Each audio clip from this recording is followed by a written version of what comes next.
now, I do want to welcome someone to the show. Richard Thompson Ford is a professor of law at Stanford Law School. He writes about law, social, cultural issues, and race relations. Like I mentioned, he has written for the Chronicle, the Washington Times, the New York, or the Washington Post, and the New York Times.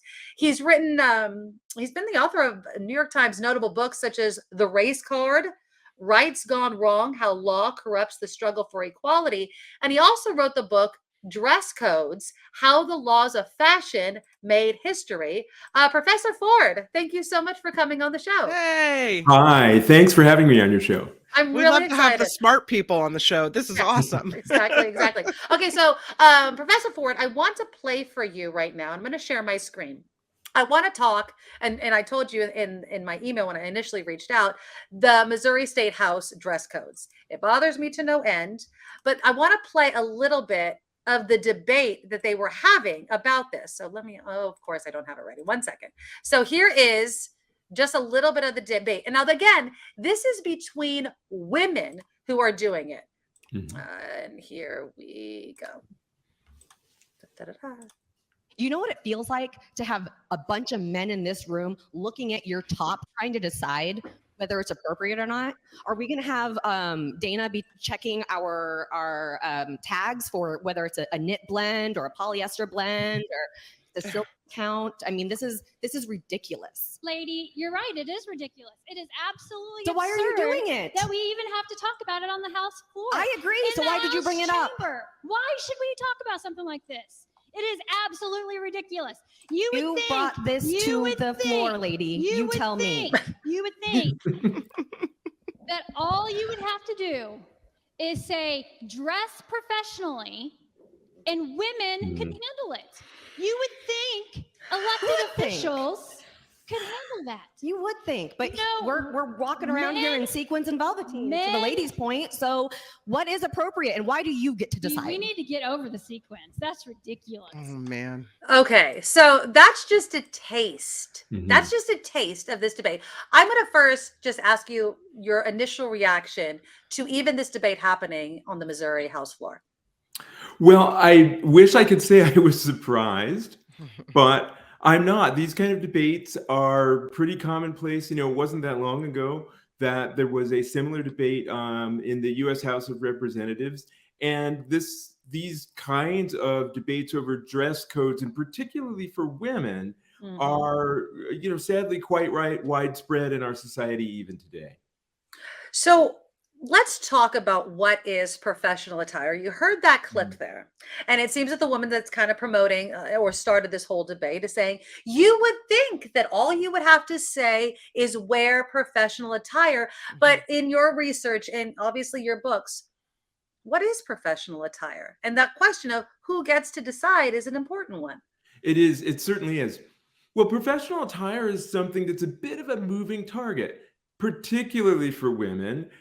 For men, professional attire has been pretty standardized for well over 100 years. So the standard business suit and tie, the dark, either black, gray, navy blue business suit, you know, it has been a staple of professional men's attire for quite a long time. By contrast, women's attire historically had been defined really in opposition to masculine attire, and therefore, to some extent, in opposition to professionalism and all of the things that are signified by masculine attire. So when women have begun to enter professional workplaces in larger numbers, they really face a catch-22. On the one hand, masculine attire connotes professionalism, but on the other hand, that's also not traditionally appropriate attire for women. And so the women struggle with this question. Yeah, because it seems that, at least from some of the articles I was reading about what was happening in Missouri, is cardigans weren't okay. Or obviously you heard the whole thing about sequins. Oh my God, if there was a flash of sequins, I don't know what the outfit was, but apparently there was sequins. What can you just take? And let's just kind of look throughout history. And you touched on it there a bit about how it changes for women. But can you just say professional suit and just say, just wear a suit, woman, and you'll be professional? It doesn't seem like it's that easy because maybe women don't want to wear suits. And let's just throw in Hillary Rodham Clinton in a pantsuit, and Yes. not vilified for that. Absolutely. I mean, the difficulty is that what counts as professional attire is different depending on context. It's different depending on the field that you're working in. And it's different depending on region. And then sometimes it's different just depending on the whim of whoever happens to be in charge of saying what's professional. Your example of Hillary Clinton is a really good one. A classic pantsuit. She got no end of flack about it. That certainly didn't happen to male candidates running for high office. Some workplaces expect women to wear skirts and nylons. That still exists, and it certainly was widespread not too long ago. Are high heels required? In some settings, they're expected.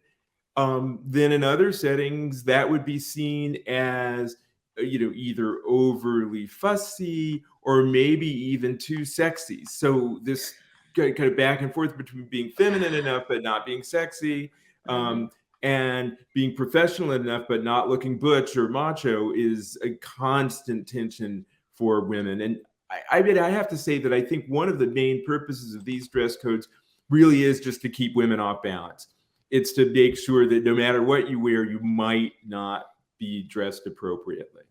And I think we're just looking at that debate, it makes us, women in general, look ridiculous. Like, that's the time you have to take up on the floor talking about, bickering back and forth about what someone is wearing to vote in. I think it does us a disservice. And also the fact that it's two women arguing about it, which that really chaps my hide, Professor, because it's you're creating, friction where there doesn't need to be any if there was just kind of respect for the job. How do we get through this? Because at some point, I think the question is, who gets to decide what professional is in whatever environment? Is there an answer there? Well, I think that in an environment like a legislature, it really should be left to the discretion of the individual. And if the individual legislator is wearing something that their constituents think is inappropriate, then they'll suffer for that at the ballot box. But it strikes me that we don't need these dress codes in that context. In other contexts, I think it's particularly problematic. Or that people, if they do feel the need for a dress code, should be very aware of the way these dress codes affect women in particular. That historically, it's been a problem for women entering workplaces. I could tell you 1,000 stories about it. And that even today, dress code enforcement from the high school level up is directed almost exclusively at girls and women. And that these kinds of dress codes are often based on really outdated ideas, or ideas that were never appropriate, but are certainly, we should know better than these ideas now about women's bodies, about why, sexualizing women's bodies, or the idea that certain types of parts of women's bodies are inherently sexual rather than it just being, their bodies. And, men don't have to put up with this kind of thing. Exactly. They just don't. Should we I remember that old book, Dress for Success. I don't know if you've ever heard of that. Yes. But it was based on, if you dress in this certain way, you will achieve more success in the workplace. Dress for the job you want, not the job you dress have. for the job you want. Right. You're kind of, manifesting your own destiny, as it were. And so is that maybe the way we should go? Like, if you show up to work wearing a tank top and flip-flops, you're not going to maybe achieve the goals that you've set for yourself, because you're not going to be treated with the same type of respect. People aren't going to see you in the same way. Instead of having dress codes and, putting rules into place, let people figure it out. Either you go into work looking like a professional or you don't, and you're treated accordingly by people who either want to do business with you or not. But I mean, you could throw in then someone like Mark Zuckerberg, even Steve Jobs, who decided to kind of wear a different type of uniform. Of course, the black turtleneck is one thing. A hoodie, which I want to get into a hoodie story with you in just a moment, Professor, is another. So do you have to hit a certain level of success by wearing what Kim was saying before you can be like, screw it. I'm successful enough. I don't need to be bound by these dress codes. Right. Oh, absolutely. I think that's right. And in an odd way, even the lack of a dress code can introduce a sort of informal dress code that's almost as severe. So, in the Silicon Valley, you're expected to exhibit a certain kind of dressed down look. If you show up, Peter Thiel, the venture capitalist, has said, never invest in a tech company where the CEO wears a suit. So, you have to wear a suit. Now you can't wear a suit.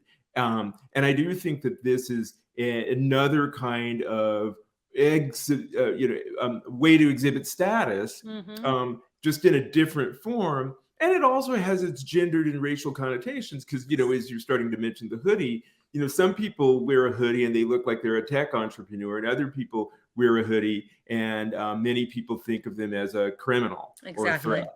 Exactly. And so that's the perfect transition to this next story. And I don't know if you know it, but a historically Black college professor sparked a debate over proper classroom attire. Now, this professor, at least the article that I was reading, hasn't been identified. So this was the last article I read.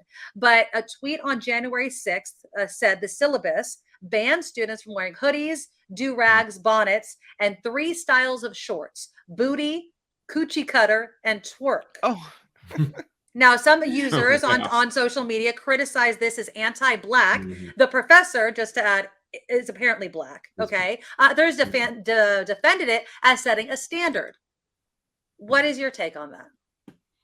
Well, these are, I write a bit about dress codes like this in my book. And, historically, particularly in historically Black colleges and universities, there's been a strong effort at kind of social uplift.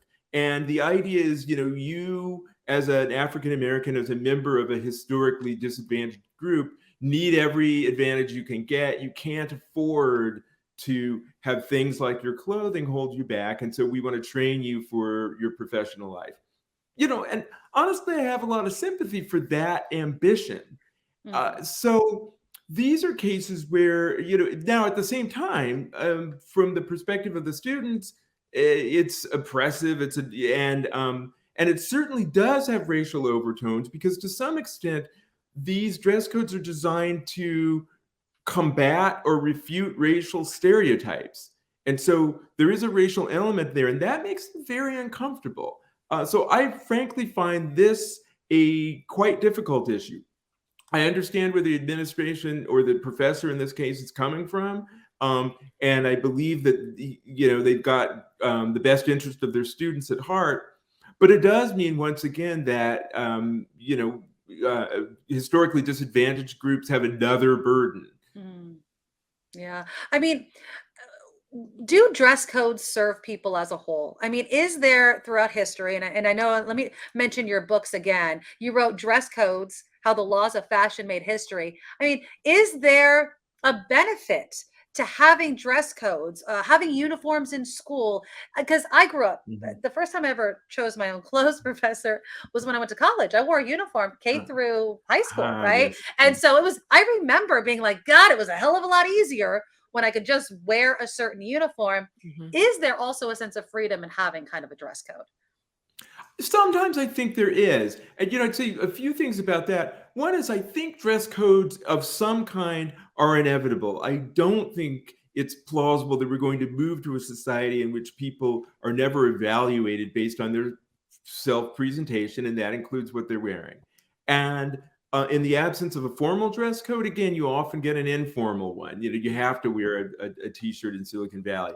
And that can be worse in the sense that then you're being judged on whether you know what the informal dress code is. It's kind of a filtering process where you're filtering out the people who don't have the savoir-faire to know what's appropriate in the workplace now or in whatever setting. I think sometimes dress codes can create a sense of solidarity, and they can relieve people from the status consciousness that often might come with different modes of dress. So I don't think dress codes are always bad, but I do think that very often they're ill-considered. that in part because people want to say, well, I don't care what anyone wears, or why does it matter? Even the clip you showed in Missouri, well, why are we having this silly argument? But of course, both sides can say that. Yeah, why are we having this silly argument? But rather than thinking that it's silly or trivial, and then we don't consider what we're doing, just put on the suit, just put on, cover your shoulders, whatever.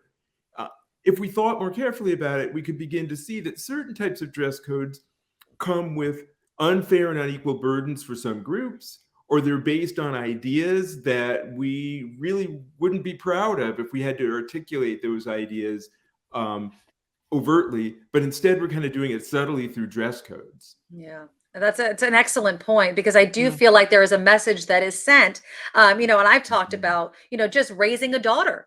And raising a son on how, you look at girls or look at boys and what they're wearing and what message are you sending, right? And on one hand, I want to empower my daughter that, it's not your fault if a boy is distracted by your shoulders, but at the same time, the distraction and the judgment is still happening. So what advice would you give to not only parents, but people out there regarding how they choose to dress?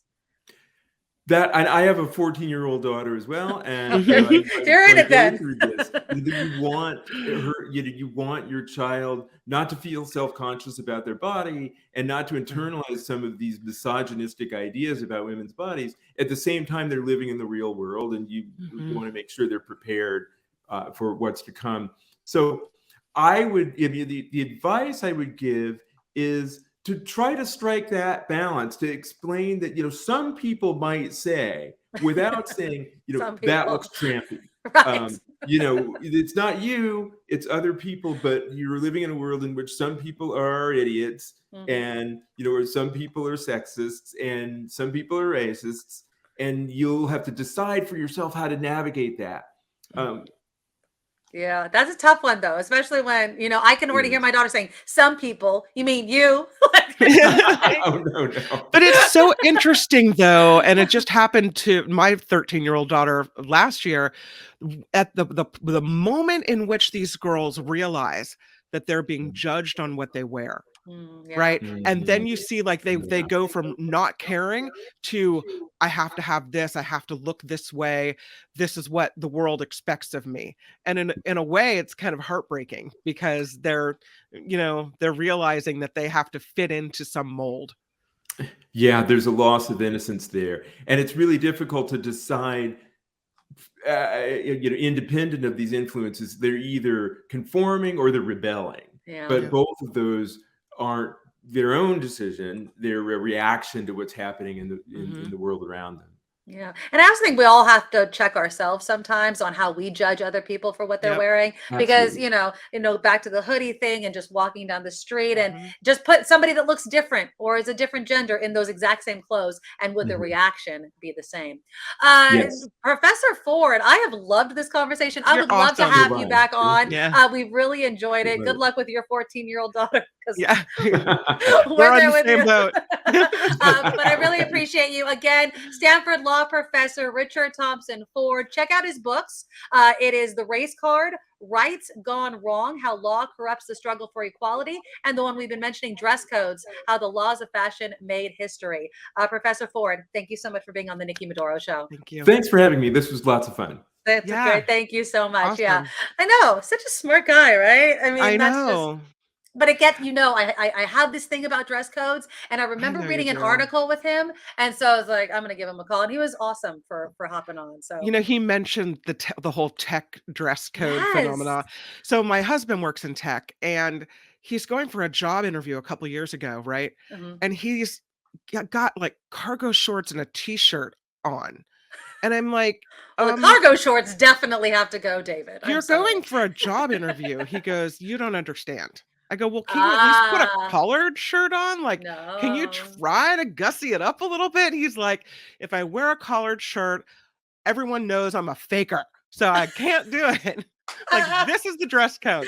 You have no idea what you're talking about. It's Well, just so weird. That's funny because that's what I loved about going into radio. Like Yeah. I've told this story, and my dad's like, the only reason you don't want to be in television is you don't want to get all dressed up every single Right. day, which is true. It doesn't go with my personality. But remember, at Station X, Mhm. anybody that showed up in a suit, we'd be like, oh, someone's going for a job interview because that's not how you dress. I don't care if you're a news station, whatever. You don't dress in a suit every day at the radio station. No one's seeing Right. your ass. Like, no, if you're wearing a suit, you're going on a job interview or something, or court, I guess. But You'd always have yeah. those people that would, get up early in the morning because we had the morning show, right? And so Mhm. they'd wear at 4 in the morning when they show up, they'd accidentally have one blue shoe and one black shoe on, and they're like, "Oh my god!" You're like, "Don't worry about it. It's radio. We're not worried about it." Nobody Yeah. knows. It's absolutely okay. Oh